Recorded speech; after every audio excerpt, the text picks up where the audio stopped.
kepemimpinan itu apa sih? Serta teori yang ada di dalamnya, seperti teori sifat dan teori perilaku kepemimpinan.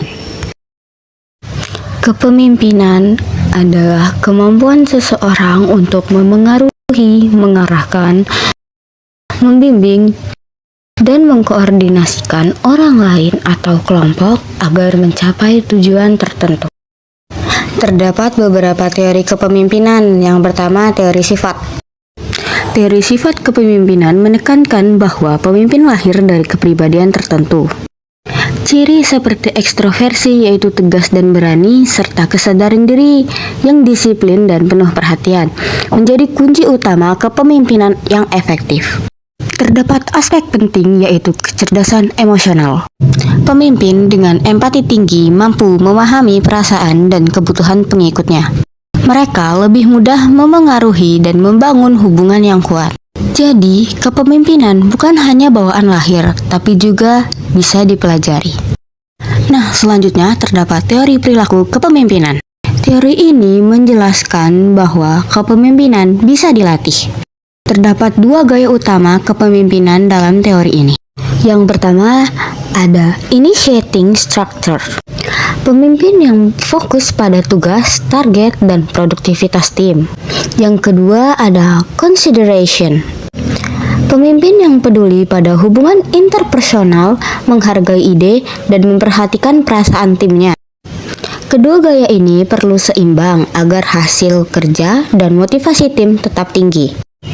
Jadi, kedua teori tersebut menunjukkan bahwa sifat membantu memprediksi siapa yang bisa menjadi pemimpin, sementara perilaku menjelaskan apa yang membuatnya efektif. Jadi, pemimpin efektif bukan hanya soal kepribadian, tapi juga tentang bagaimana ia belajar, beradaptasi, dan menginspirasi timnya. Masuk pada materi The Fiedler Model. Model Fiedler merupakan salah satu teori kontingensi yang menekankan bahwa keberhasilan kepemimpinan sangat bergantung pada kesesuaian antara gaya pemimpin dengan situasi yang dihadapi. Menurut Fred Fiedler, terdapat dua gaya utama kepemimpinan. Yang pertama, gaya yang berorientasi pada tugas atau task-oriented, yaitu pemimpin yang fokus pada pencapaian target, struktur kerja, dan efisiensi.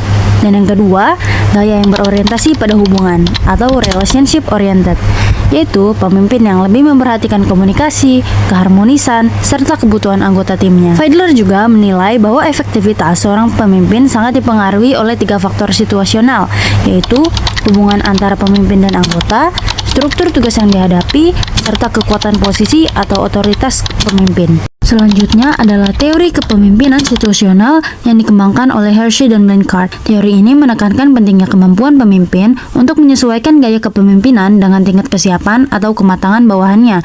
Dalam teori ini terdapat 4 gaya utama. Yang pertama yaitu telling dan directing, di mana pemimpin memberi arahan jelas karena anggota belum siap bekerja mandiri. Yang kedua yaitu selling atau coaching.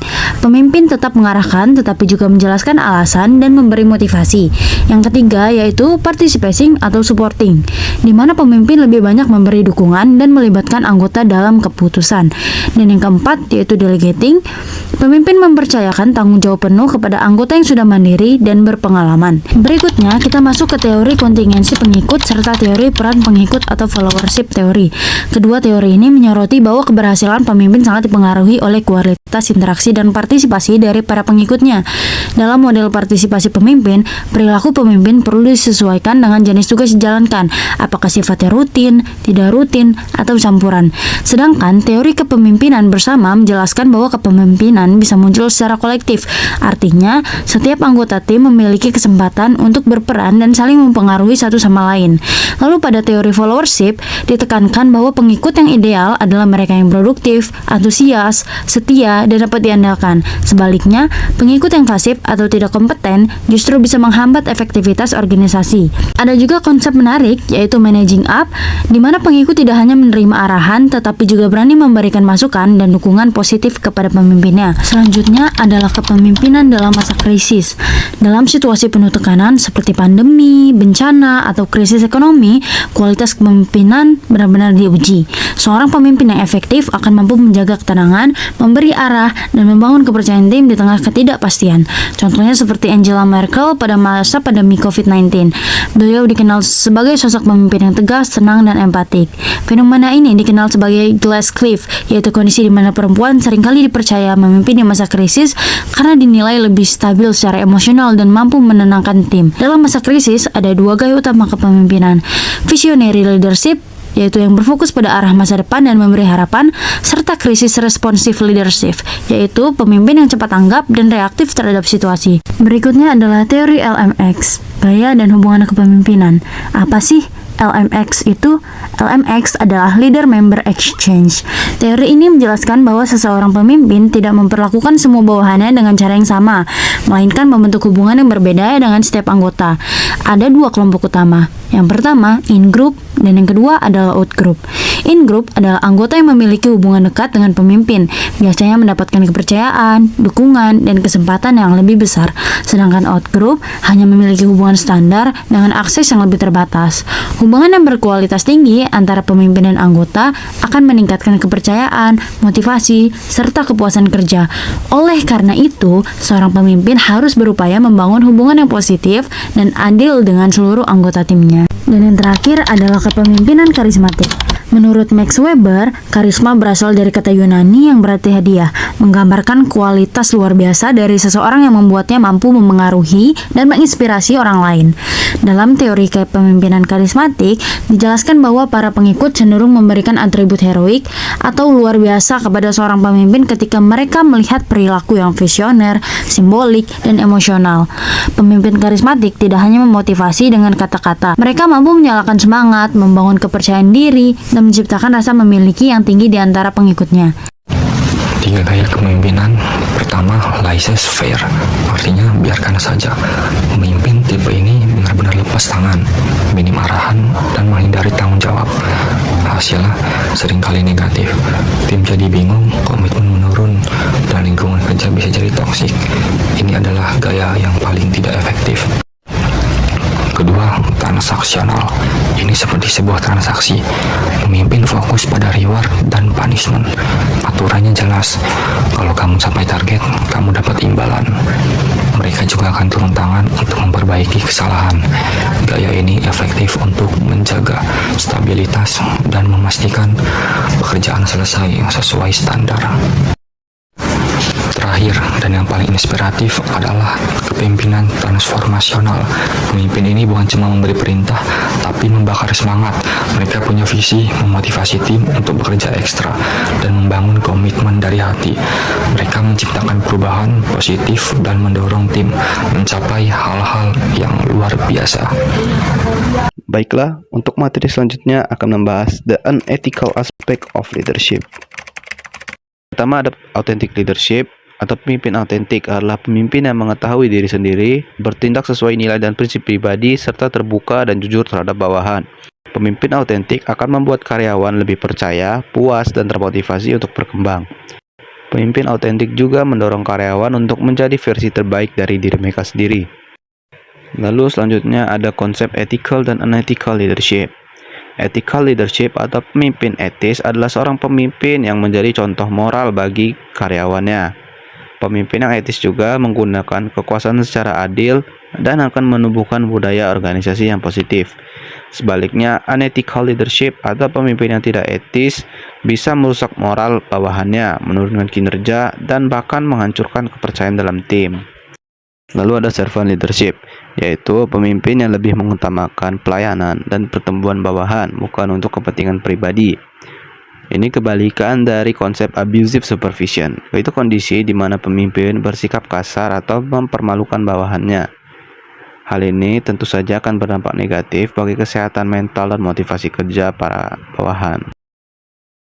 Lalu materi selanjutnya adalah leadership and trust, atau kepemimpinan dan kepercayaan. Dalam suatu organisasi, kepercayaan adalah dasar dari semua hubungan antara pemimpin dan pengikut. Ketika seorang pemimpin bisa dipercaya, karyawan atau bawahannya akan lebih berani mengambil risiko, terbuka dalam komunikasi, dan bekerja sama dengan lebih baik. Ada 3 hal utama yang membuat seorang pemimpin dapat dipercaya. Pertama, integrity, yaitu kejujuran dan konsistensi antara perkataan dan tindakan. Kedua, ada benevolence, yakni kepedulian terhadap kesejahteraan orang lain. Dan ketiga, ada ability atau kemampuan teknis dan sosial yang membuat bawahan yakin bahwa pemimpin mampu menjalankan tugasnya. Selain itu, ada trust propensity, yaitu kecenderungan seseorang untuk mudah percaya. Biasanya hal ini dipengaruhi oleh kepribadian dan pengalaman. Sebuah kepercayaan biasanya dibangun melalui waktu, perilaku konsisten, dan komunikasi terbuka. Jika kepercayaan rusak, pemimpin dapat memulihkannya dengan mengakui kesalahan, meminta maaf dengan cepat, dan akan menunjukkan perubahan nyata. Namun biasanya jika pelanggarannya berupa kebohongan, kepercayaan lebih sulit dipulihkan sepenuhnya. Materi selanjutnya yaitu tantangan dalam memahami kepemimpinan. Kepemimpinan seringkali dilihat sebagai sumber dari keberhasilan atau kegagalan sebuah organisasi. Namun, ada beberapa tantangan dalam memahami peran pemimpin. Yang pertama yaitu ilusi kontrol atau hubungan sebab akibat. Kita sering menghubungkan kesuksesan organisasi langsung dengan kemampuan pemimpin, padahal ada banyak faktor lain yang berperan. Pemimpin sering disanjung ketika tim berhasil, namun juga bisa disalahkan saat tim gagal. Yang kedua, kepercayaan dan resiko. Pemimpin yang tidak dapat dipercaya akan menimbulkan resiko dalam tim. Hubungan yang dibangun berdasarkan rasa takut atau sanksi tidak akan bertahan lama dan merusak kreativitas serta inovasi. Kepercayaan dapat dipulihkan, tetapi membutuhkan waktu, konsistensi, dan ketulusan. Yang ketiga, atribusi kepemimpinan. Kita cenderung memberikan atribut positif pada pemimpin yang sukses dan negatif pada yang gagal. Ini disebut atribusi kepemimpinan. Persepsi ini mempengaruhi bagaimana kita menilai pemimpin, terlepas dari kenyataan yang ada. Selanjutnya, faktor pengganti dan penetral kepemimpinan.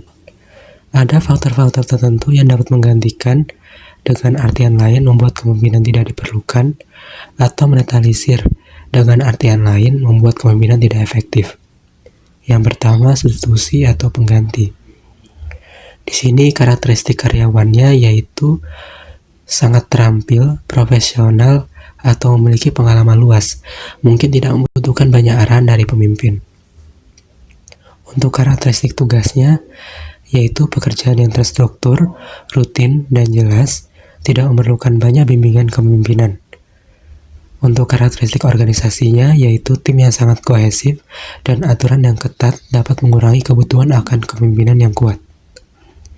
Yang kedua, penetral atau penghalang. Di sini karakteristik karyawannya yaitu ketidakpedulian terhadap penghargaan dari pemimpin atau ketidakmampuan untuk belajar. Karakteristik tugasnya yaitu tugas yang tidak jelas atau ambigu. Untuk karakteristik organisasinya, jarak fisik antara pemimpin dan bawahan, kebijakan organisasi yang kaku, atau kurangnya kekuasaan pemimpin. Selanjutnya yaitu investasi dalam pengembangan pemimpin. Tujuannya adalah untuk meningkatkan kemampuan teknis dan interpersonal pemimpin.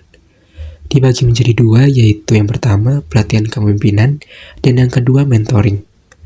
Dalam pelatihan kepemimpinan, pelatihan dapat membantu pemimpin memperoleh pengetahuan dan keterampilan yang dibutuhkan.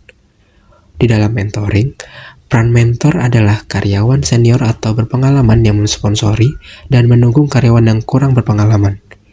Mentor tidak hanya membimbing, tetapi juga berfungsi sebagai panutan, pelatih, dan penasihat. Manfaat mentoring ini dapat meningkatkan karir, kemampuan kepemimpinan, dan potensi pengembangan karyawan.